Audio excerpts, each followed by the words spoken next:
The goal in this session is how to automate the process of lead gen. So we talked about some of the 3 best places to pull leads, right? We went through that process together. Who here can tell me what we talked about in our previous meetings before?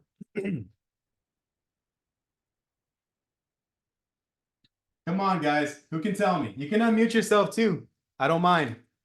What are the 3 best places to pull real estate leads? Come on. What do we got? County clerks, County open clerk? requests, Say open again? record requests, open record requests, What? and tax collectors. Exactly. Open records. And then the last one was what? Tax The tax assessor. one. Correct. Tax assessor collector. These 3 places are some of the best places to pull organic real estate data. This is primary for the strategy because our goal here is to cure title. Now, you guys are going to be learning a lot about curative title work as the months fall off of the calendar and as we start getting into this, right? Now, these 3 places are some of the hardest places to pull data. And the reason for that is simply because it's a very manual process. Now, I showed you guys how you can pull it manually. It's pretty simple. I did that on a previous call recording, okay? So these 3 places, you have to figure out first how to understand sequencing, okay? So sequencing is the foundation of what it is to create a bot. Now, for y'all that might not know, there are softwares that exist out there today that are called bots. Now, bot is somewhat like an automation, okay? Now, automation doesn't mean that it's going to do everything for you. It might fall short, but this bot needs to be programmed first. And the way that you do that is by creating a sequence.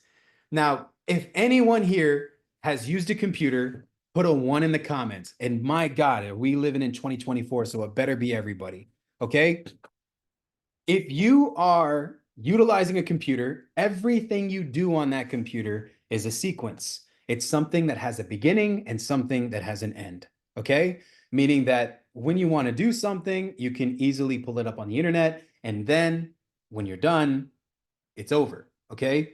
So I'm going to show you guys what a sequence looks like. And I'm just going to kind of be real with y'all for a second. All right. So I'm going to share my screen and we're going to go into this real quick. So first place that I'm going to pull from is going to be my county system. This is where I pull my records. Okay. Now the second place that I'm going to go to is the bearcounty.org website. So this is BCAD.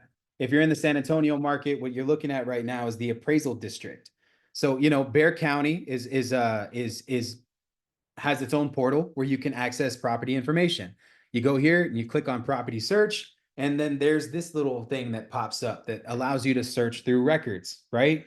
So again, from the beginning, what did I do? I pulled up this website first, right? And then I opened up a second window and pulled up this website second. That's a sequence. First, second, okay? From here, I go back to the original website. I click on land records. I scroll down 4, hit foreclosures, and then I press the search button. Sequence. All of that was in sequence. I'm recording this right now, okay? Now I'm going to hit record date once, and then I'm going to hit record date again. Now what I'm looking at are properties that are going into foreclosure. All of these are brand new and were filed 10 a.m. this morning. So these are all properties that are going into foreclosure, and the sale date of these properties is next month on the 7th. So look at that. We have a bunch of pre-foreclosure leads. Now the information that I'm trying to pull here is on this little area here. Now, how do I get that? I click on the file. I see the property address. I copy this, boom. And then we're going to go back to the other website, boom. And then we're going to copy and paste that in here, boom. Now, obviously, I don't want all of this information. I just want enough to be able to pull up the property info. So we're just going to go ahead and take all of that fat out. So we're looking at 4539 Lost Hill Drive. I click on that, and now I have the information for the record. I have the address. I have the mailing address of the owner. It's an absentee owned, so he's losing that property. It's going into foreclosure. Property is located in Elmendorf, Texas. And then we have the name of our owner. The name of our owner is Osvaldo Luis Roca. That's it. Now that we're done here, We go back to the original website, go back to results, and we're going to the second one, notice of foreclosure, boom. I'm gonna take these again and do the exact same thing. Copy this, and then take it back to BCAD, go back to the property search bar, and then we're gonna paste, water pass, praying to God an address pops up.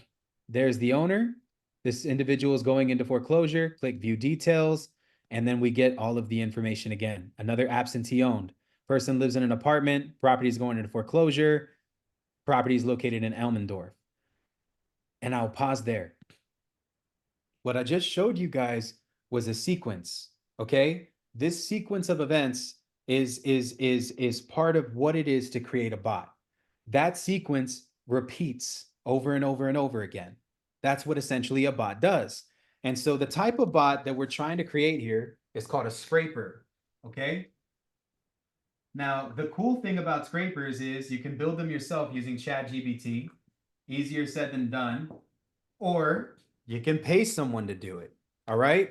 And so, guys, I'm going to show y'all exactly how to do this. Okay. And it's very simple. Now that we understand the sequence, the goal for you was to find the places where you can pull this data online. Okay. That's the first goal. The second goal is to now hire the team and put them in place to create this scraper. And it's only going to cost you, if that, like $100. And you'll have a software or a program that you can download onto your computer that'll rip this information from the internet for you at rapid speed. Now, that process, if I were to do it line for line for line for line, I'm sorry, but I'm going to be sitting there for about maybe 8 hours, maybe longer. If you're going to pull a larger list like liens, mechanic liens, or liens are filed every day, sometimes 100 of them in one day, it's going to be impossible for you to just continuously cross-reference all of this data. Or what if you wanted to pull it all in bulk, right? And so what you need to do is you need to create a scraper. And so a lot of people think that to get a bot built is going to cost you thousands of dollars. That's not entirely true. And so for me, I go to specific places to find these individuals. So let me go ahead and tell you what I'm talking about. There's two websites where you can hire the help for this. It's upwork.com, that's one, and then fiverr.com, that's two. In these platforms here, guys, you can hire someone who can build a scraper for you. And so it's very simple. It's free to sign up for both of these platforms. It's you can, there's a pro version of the account. It's not even needed. You can come on in here and you can post a job. And so I'm going to go ahead and I'm going to post a job. It's going to be a short-term project. We're going to go ahead and continue from here. I'm going to do this without AI, and we're going to write a title for this job. Need a scraper to rip foreclosure leads from my county. That's it. And so we're looking for data extraction, lead generation, data mining. We can literally select all of these categories and then just go ahead and move on to the next part of all of this. Search up to 10 skill sets. So data scraping, lead list building, data mining, lead generation, data. There we go. Then next is the scope of work. Here we can pick the job. This is going to be very quick, very straightforward. So estimate the scope of work. We're going to say that it'll be medium, and we want less than 6 months. So we're going to do 1 to 3 months here. And I want intermediate at least for the job. And then from here, should this become full-time? No, not at this time. Next is the location. Guys, I want to open this up worldwide because we can find the same type of help that we could utilize a developer in the US. Developer in the US is probably going to charge about $3,000 to get a scraper built. Let me tell you something. On this, we can go over the budget. I will go ahead and I will pay a fixed rate, and it's going to be $100 to build this scraper for me. Next will be the description. So you can use this, or you can go straight back into ChatGPT like I was showing you guys. ChatGPT.com, boom. Create a job listing for Upwork.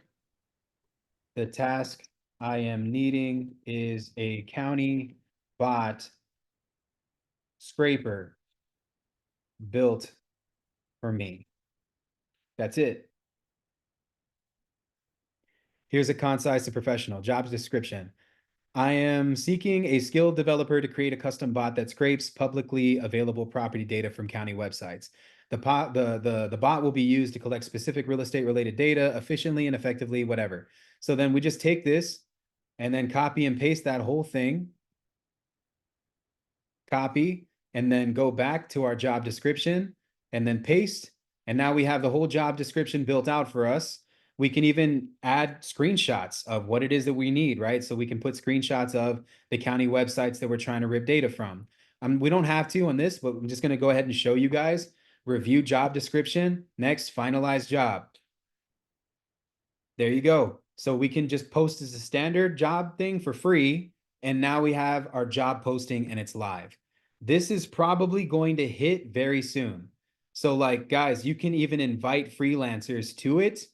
Look, you got this guy, Mohammed Z, lead generation, email list, contact list, data entry, $9.50 an hour, $45 an hour. It's only going to take an hour to build this bot. So we're literally looking at individuals that could be very good at what it is that we're trying to do. $6, gentlemen in Pakistan. And you can see how much money that they've made and what their job success is. 95% success rate, has made over $500,000, earned 75K on data mining projects. So somebody made 75 grand on this dude's data mining. Like that's insane, right? And so like there are a lot of different people that are here that will essentially apply for your job and they're from other countries. And so you can build on this as you go and create literal help for anything. There are so many cool things that you can do with just this here. Now, I'm probably going to be getting an email very soon of somebody who is going to be essentially applying for this job, right? But guys, I mean, I meet all kinds of people here. I have video editors too. So like you guys know I do YouTube stuff, right? So this gentleman made this video for me and he dumbed it down, made it so simple. So let me see. Check it out. Q's app for the website, new version. This guy made this video for me. If you're watching this, then for $20. if you're watching this, then there's a 98% chance that you're a real estate investor or a wholesaler and you're doing the business wrong. You would think that with my big bad like production company that I own, that I would be using Americans to do all the editing. I have two people that film me and then they just cut for me. That's it. And then that's pretty much the bulk of it. And they're literally in there part-time. I'm probably spending a little less than $200 a month on American talent to just film me. I'm sending it off to individuals that I have that are under contracts with me that are making all of the content that you guys see me post all over social media all of the time. And guys, that's how I'm able to throw out mass amounts of content by utilizing freelancers on Upwork or Fiverr to essentially build these things for me. Now, this bot, this scraper thing that I'm telling you guys about, right? These scrapers are sequences. All you have to do is record the sequence, showcase where the data is being extracted from, and you can hire somebody from another country to come in and build the scraper for you. You download it on your computer. It's as easy as pressing play. And once it starts going, it's probably going to be done in less than 30 minutes. You'll have all of the data from the county websites automated and pulled directly into your database. I don't know a single soul who just gave away what I just did for you guys today that would do anything, like would tell y'all anything less for like 10 grand, legitimately. For my first bot, I paid 5K for, and that was an American developer. I just showed you guys how to get a $5,000 robot to scrape data for $100 on the internet. So I really hope that y'all just got value from that. But again, all of these places are different. They all pull data differently, okay? And so just because you can scrape data from two websites, this one is not it. This one is not it. Open records, you can't scrape the same way. As a matter of fact, when they send you the data, it's going to be either encrypted or it needs to be reformatted. And so when you got something like this, right, and you're looking at these records, the open records request, when you go to open records request on the website, you have to actually email them and tell them what type of list that you want, okay? And they're going to give you options. Now, when you request that data, it's going to come in the form of a spreadsheet. So there's a few different cool ways that you can go about completing a record. Most of you guys are using Deal Machine right now, right? And so the Deal Machine platform will allow you to take a list of addresses and import them into the platform. Guess what happens when you import your data into Deal Machine? It'll complete the records for you. So it'll give you first name, last name, property address, property city, property state, property zip code, mailing address, mailing city, mailing state, mailing zip code. And on top of that, it will also give you their phone numbers and emails. So guys, if you pull the data from open records requests, you don't want to keep it on a spreadsheet. You're going to have to import it somewhere where the data can be completed. Now, if you can't do that, and maybe it comes too encrypted, depending on the file format, you would have to send that into one of these agents on Upwork or Fiverr, where you can get the help for 25, 50 bucks, and they'll decrypt the data for you and put it in spreadsheet format so that you can upload it to your dialer or your list for skip tracing, however it is you want to do. Now, your tax office is always going to be encrypted data. So like the tax office, it's a massive amount of tax information. When you pull the tax roll, they go back 5 years typically. And it's every property in San Antonio, wherever you're from, whatever city, whatever county that you're in, it's all of them. It's the land, it's the freaking it's the land, it's the easements, it's the buildings, the commercial buildings, it's the highways. Highways have addresses, it's coordinates, it's so many different things. And so that does require somebody who has a software that can clean that for you. So guys, I'm gonna hook y'all up real quick and I'm gonna put this inside of the chat and I'm gonna pin it to this video. But this is my scraper builder and bot and tax office cleaner. Okay, and I'm gonna just put these in here real fast. First, I gotta pull them up from my phone. I'm gonna screenshot them and I'm gonna upload it. But that is what I wanted to show you guys today. I hope y'all got value from just this little piece, but this is just the beginning. So I will go over this in more detail here in a minute. And I know I have tons of questions that I'm probably gonna have to answer for some of you guys that are here. Let me go ahead and pause the recording. But that is how you essentially hire the team to build. Now, again, it shouldn't cost you any more than $100. If anybody's charging you more, don't pay for it. There's somebody that's out there on Upwork that's trying to get their name out. You could be their first client. Paying $100 to get a scraper built is just insane. I used to pay 5, 10 grand for this.